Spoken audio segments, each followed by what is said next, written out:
on behalf of the Norwegian Royal Embassy in Nairobi, would like to thank UNFPA for inviting us to give remarks at the Global Gender-Based Violence Workshop, addressing gender-based violence in the humanitarian context. In accordance with the Norwegian White Paper on Humanitarian Policy, our new action plan for women's rights and gender equality in the foreign and development policy, and our paper on sexual violence and conflict, the Foreign Ministry of Norway will be a promoter to integrate a gender perspective in all of our humanitarian efforts and strengthen our efforts against sexual violence. As you all know, when a humanitarian crisis occurs, there is often an increase of occurrences of sexual and gender-based violence. Targeted goals towards this type of violence is necessary. Women's participation in emergencies and reconstruction work is important in order to identify needs and efforts, including best possible protection of vulnerable situations. Norway is now in the process of finalizing a new strategic plan for women, peace and security. This is a visible token of Norwegian's government's commitment and accountability of UNSCR 1325. Ending sexual violence will be an element in all of our 4 pillars of the plan. In our humanitarian work, in our peace processes, in military operations, and in peace building. It is extremely important in the humanitarian context that to acknowledge that women are not only victims, but also actors of change, agents of change. We therefore need the participation of both women and men in the formal as well as the informal processes in mediation, peace negotiations, humanitarian and peace-building efforts. The inclusion of women is important because sustainable peace and security cannot be achieved if half of the population is excluded. All relevant actors, states as well as the UN and other international organizations, must ensure that displaced populations are protected from violence, that humanitarian access is granted, and that a gender response service, including those relating to sexual and reproductive health services, are delivered.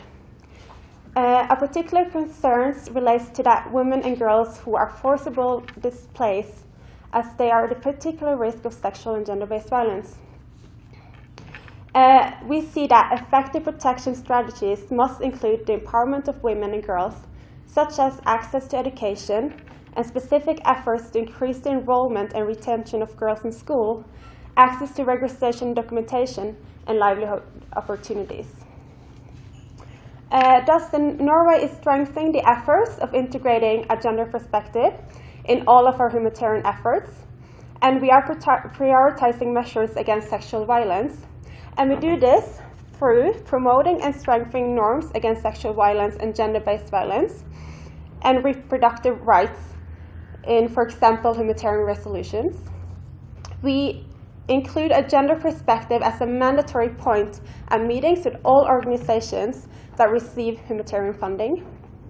We do support partners that contribute to implementation of a gender perspective in the field. And we do support humanitarian actors' prevention measures and response of sexual violence.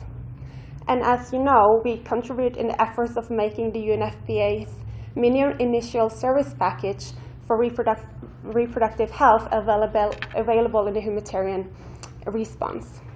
We are also emphasizing victims' rights and participation in humanitarian efforts. So, from an action point of view, it is important to support civil society projects in combating various forms of violence against women and continue to support efforts to end FGM, contribute to strengthen international efforts to eliminate violence against women at both normative and operational level through the UN and other multilateral organizations.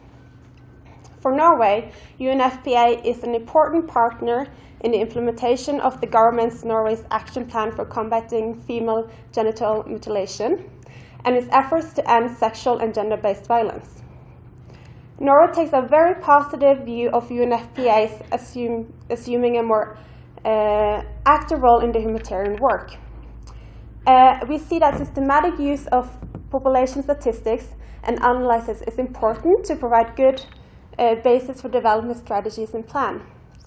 In Norway's view, UNFPA's efforts to support the development of a national policy on the linkage between population and development are an important contribution to this process. Furthermore, Norway has called for further improvement of the result framework as a basis for enhancing result-oriented management and reporting. Norway is supporting UNFPA's intentions, and we support its rights-based approach with a stronger focus on women and young girls. Thank you.